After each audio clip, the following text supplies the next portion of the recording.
Welcome, have a nice day. Today is Sunday, 13th of October 2024. Internationally, this day is famous for natural disaster reduction. Is observed annually on 13th of October. That's today to raise awareness about the risk of disaster reduction. In 1989, the International Day of Disaster Risk Reduction was started by the United Nations General Assembly. Starting the news with the news with the Hindu states that Baba Siddiqui murder, live Maharashtra ex-minister and NCP leaders shot dead in Mumbai to held. The shocking incident of Baba Siddiqui's murder prompted the opposition to question the law and order situation in the state. Former Maharashtra Minister and Ajit Pawar-led Nationalist Congress Party NCP leader Baba Siddiqui was shot dead allegedly by three men in Mumbai's Bandra area on Saturday, October 12, 2024. The shooting took place outside his son Zishan Siddiqui's office in Nilamnagar. The officials in a recent development confirmed that two of the assailants have been arrested while the police are on the lookout for the third alleged accused in the case. Deputy Chief Minister Devendra Fadnavis rushed to the Lilavati hospital where Siddiqui has taken for admission. Colleague and friend Ajit Pawar described the attack as extremely unfortunate and condemnable. In a do not sign letter of support by 104 nations for United Nations Secretary General after the ban by Israel, United Nations Secretary General Antonio Guterres attends the 14th ASEAN United Nations Summit in Vietnam on October 11, 2024. Global South countries and Europe pack UNSC Antonio Guterres, Ministry of External Affairs, silent on the refusal to sign the letter. India was a notable exclusion from a letter signed by 104 countries, including European and African countries, as well as the much of the global South that condemned Israel for banning United Nations Secretary General Antonio Guterres from entering Israeli territory. While India has broken with the Global South on a number of the resolutions that are critical of Israel, abstaining in at least four such major resolutions on Palestinian issues, the decision not to sign the letter circulated by Chile and supported by Brazil, Colombia, South Africa, Uganda, Indonesia, Spain, Guinea, and Mexico is particularly significant given it is seen as a defense of the United Nations Secretary General and the United Nations itself, not any of the parties in the conflict. Most neighboring countries in the South Asia as well as the West Asia, South America, and Africa making up the development world signed the letter that was circulated at the United Nations last week. In a report on Santhal Pargana and CST says NGOs should be roped in to deal with the Bangladesh infiltration. A rally over illegal declining population of the tribal in Santhal Pargana at the Yagya ground in the Jamtara in Jharkhand. Throughout the report, the Commission alludes that almost all issues raised by the local advisories were as a result of illegal immigration from lack of government scheme penetration and local land disputes to the human trafficking. In the National Commission for Scheduled Tribes report on the demographic changes in the Jharkhand's Santhal Pargana region, the Commission has recommended roping in non-state actors, specifically non-governmental organizations, NGOs, to deal with the illegal problem of Bangladesh infiltration into the state. Now going towards the Hindustan Times newspaper states that Defense Minister Rajnath Singh inaugurates 75th Border Road Organization project, 75 Border Road Organization projects in forward areas. Defense Minister Rajnath Singh with the Army Chief General Upendra Dwivedi, Defense Secretary R.K. Singh, and General Office Commanding in the Chief Eastern Command Lieutenant General Ramchandra Tiwari during the virtual inauguration of the 75 Border Road Organization infrastructure projects at Sukna in Darjeeling on Saturday.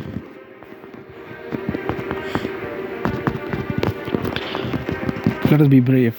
Defense Minister Rajnath Singh on Saturday dedicated to the country's 75 Border Road Organization infrastructure projects worth rupees 2,236 crore across 11 states and union territories including Ladakh, Jammu and Kashmir, and Himachal Pradesh, Uttarakhand, Sikkim, Arunachal Pradesh in India's latest infrastructure push along the China border and other remote areas.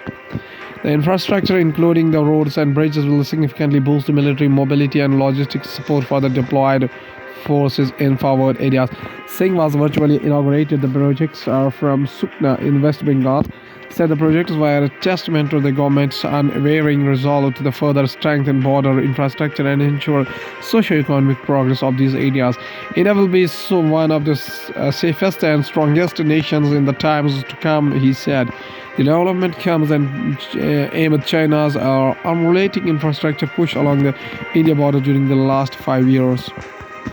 The project will go a long way in enhancing the country's defense preparedness, Singh said. 19 of the projects are in Jammu and Kashmir, 11 in Ladakh, the center of the current border tensions with China, 18 in Arunachal Pradesh, 9 in Uttarakhand, 6 in Sikkim, 5 in Himachal Pradesh, 2 each of the West Bengal and Rajasthan, and 1 each in Nagaland, Mizoram, and Andaman and Nicobar Islands, the Defense Ministry said in a statement. The military standoff between India and China in eastern Ladakh is in its 5th year with no indication of resolution to the outstanding problems along the contested line of actual control. To be sure, India is hoping that ongoing negotiations with China will help restore the status quo of April 2020. On Friday, Singh hailed the army's readiness to tackle any contingency in the Ladakh threat. Even as he pinned hopes on the ongoing negotiations with China for peaceful resolution. Addressing the Army Commanders Conference, he said India was cautiously optimistic about a resolution of the row. Sri Lanka, Nepal to import India's Prime Minister Gati Shakti on its 3rd anniversary. Prime Minister Narendra Modi launched the Gati Shakti in New Delhi on October 13, 2021. Nepal and Sri Lanka are in talks with New Delhi to import India's integrated project planning tools to reduce the cost and time overrun of projects. Industry Secretary Amardeep Singh Bhatia said, adding that the system has so far cleared infrastructure projects worth over rupees 15 lakh crore since its launch 3 years ago. The proposals are under consideration, Bhatia said. While Nepal's need project-specific, Sri Lanka is keen to have Prime Minister Gati Shakti for the entire system, he added. Prime Minister Narendra Modi on October 13, 2021 launched the Gati Shakti National Master Plan for Multimodal Connectivity in New Delhi. Department of the Promotion of Industry and Internal Trade (DPII) Chief Secretary Bhatia said India is willing to help its neighbors in better planning of their infrastructure projects, and as it will be complementary. After mega projects at the center and states, the government is planning to use the tools of project planning at the district level. In the last 3 years, we have used Prime Minister Gati Shakti to plan 208 projects worth 15.39 lakh crore, Bhatia said. Now this system is being used by 36 states and union territories, according to DPIIT. Several infrastructure ministries are using the National Master Plan (NMP) under the Prime Minister Gati Shakti system. He said the Ministry of the Road Transport and Highways (MoRTH) has planned over 8,891 kilometers of road projects. The Ministry of Railways has planned over 27,000 kilometers of railway lines using the NMP framework. Also, Railway has significantly accelerated its final location surveys, FLS completing 449 FLS in financial year 2022, a dramatic increase from just 57 FLS in financial year 2021, he added. The system is extensively used by the Ministry of the Petroleum and Natural Gas (MOPNG) for laying oil and gas pipeline across the country. In the past, preparing detailed route survey for the project took 6 to 9 months. But now the electronic EDRS reports get generated in just 1 day. This has made the process simple and faster, the officials said. Going towards the economy of the country from the business point of view, internship scheme opens for candidates to register over 80,000 positions listed. The highest internship opportunities have been listed for the oil and gas energy sector, with over 25,000 positions by companies, followed by 16,000 listing for manufacturing and automotive sector, and over 10,000 for banking and financial sector.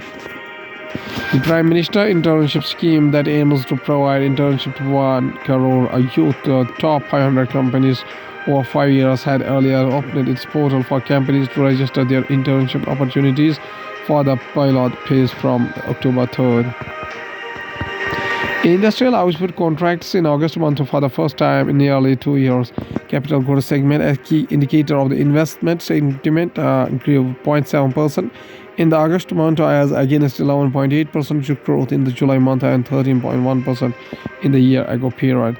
The overall industrial output had grown by 4.7% in the July month and 10.9% in the August month of 2023. According to the world news, including Venezuela cancels passport of the journalists and activists following Maduro's re-election. King Charles will not oppose Australian Republic bid. Former Scottish First Minister Alex Salmond passes away at 69. Partial remains of Mount Everest climber who disappeared 100 years ago believed to be found. Report. Trump visits Colorado amplifies anti-immigration stance. Fear gripped protests Israeli airstrikes hit city center, leaving residents in shock. According to the Santiago, Hawaii's microRNA discovery, a big leap.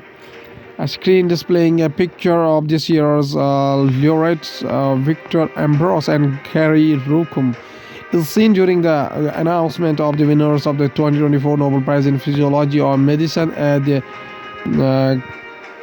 Karolinska Institute of Stockholm on October 7, 2024. Victor Ambrose and Gary Rukum won the Nobel Prize Medicine Prize on October 7, 2024 for the discovery of the mRNA and its role in how gene activity is regulated, the Nobel jury said.